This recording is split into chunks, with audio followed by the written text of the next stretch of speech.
On August 21st, 1903, September 3rd in the New Style, the Russian monastery of St. Panteleimon on Mount Athos held its final alms distribution. A monk took a photo of the bread line, and as he was developing the photo, he was shocked to see the figure of a woman standing in the line and receiving a blessed loaf of bread, her bottom half seemingly engulfed in flame.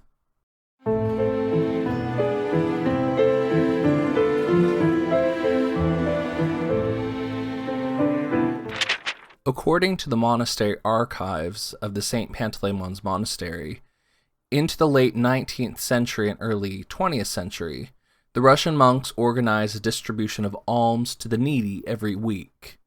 Ships from Tagarog and Odessa, where there were representatives and embassy churches of the monastery, delivered basic supplies, needs, and foodstuffs to the monastic communities of Mount Athos.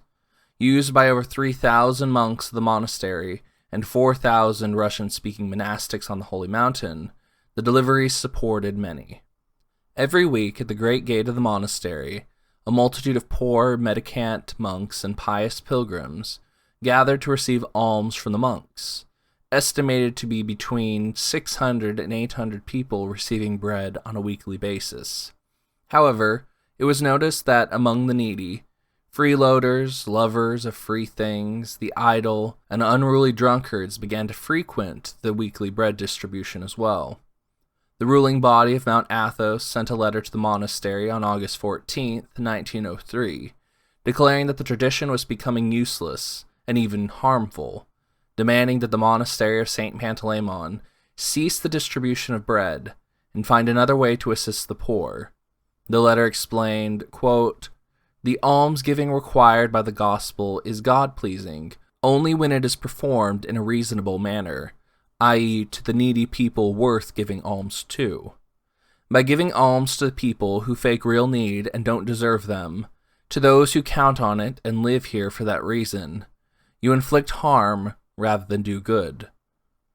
The monks of the monastery planned to hold the bread distribution one last time on August 21st, 1903, before they would read the letter to the crowd and put an end to the tradition. Now, the first photo studio on Mount Athos was established at the Russian St. Panteleimon Monastery in the 1870s, with the intention to document the lives of the monastics of the monastery. As a result, Higher Monk Gabriel decided to take a photograph of the bread distribution to document the tradition, as hundreds stood in the line to receive bread for one last time. Later that day, the Higher Monk made a negative of the photo and printed several copies, and was stunned to see, next to the needy, a woman dressed in robes, and, as if standing in flames, humbly receiving a loaf of bread that had been distributed in the line. The monk stared at the strange photo, and remembered having received report from a monk Sebastian that a hermit told the gatekeepers he had seen a woman during the distribution of the bread. The gatekeeper received several reports of a woman appearing in the midst of the poor monks and pilgrims, but no one was able to find her. Traditionally, women have been banned from entering the all-male monastic community of Mount Athos. Mount Athos is known to its inhabitants as the Garden of the Mother of God.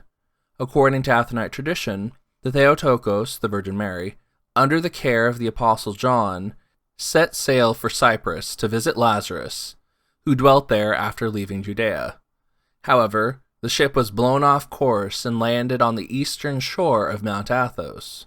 Being awed by the natural beauty of the island, she blessed the inhabitants and prayed to her Son that he let it be her garden. As a result, the Virgin Mary has always been considered the patron and protectress of the Holy Mountain and its communities there. Seeing the photograph, the monks of St. Panteleimon Monastery understood the woman to be the Theotokos, dressed as the abbess of Mount Athos and receiving alms with the poor, and understood the appearance to be a sign that the distribution of bread was to continue to cater to the needs of the poor brethren. Through her appearance, the Holy Virgin supported the continued almsgiving of the Russian monastery, provided comfort to the hermits who witnessed her, and inspired wisdom to the governing council over their decision. Among the troubles of the monastery in the 20th century, including several fires, the original photograph was lost, only to be rediscovered again when the monastery was restored in the 1980s, and several copies were distributed to the newest generation of Russian pilgrims, who had long suffered under years of atheist propaganda under the Soviets, inspiring them about the reality of the spiritual world. In 2003, the Synod of the Elders of St. Panteleimon Russian Monastery, for the 100th anniversary of the taking of the photograph, with the blessing of the abbot Archimandrite Jeremiah, a commemoration of the photograph called the Painted by Light icon was established. In 2011, a chapel with a water fountain was established where the Theotokos had appeared.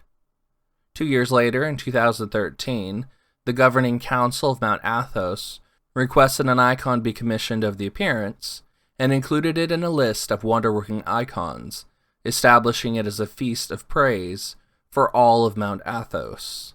In 2013, the Holy Synod of the Russian Orthodox Church met at the Kiev Caves Lavra for the icon's feast day, and officially included the feast in the calendar of the Russian Orthodox Church. And that same year, the first church in honor of the light-painted icon of the Theotokos opened outside of Mount Athos in Kiev. The event of the appearance of the Mother of God in the breadline and the light-painted icon is commemorated on September 3rd, or August 21st in the Old Style. The miraculous appearance of the Theotokos, to prompt the continuation of the alms distribution, teaches us that we should not cease to do good works and fear that they be taken advantage of by those not truly in need. As Christ says in Matthew 5, that ye may be children of your Father which is in heaven, for he maketh the sun to rise on the evil and on the good. He sendeth rain on the just and on the unjust. For if ye love them which love you, what reward have ye?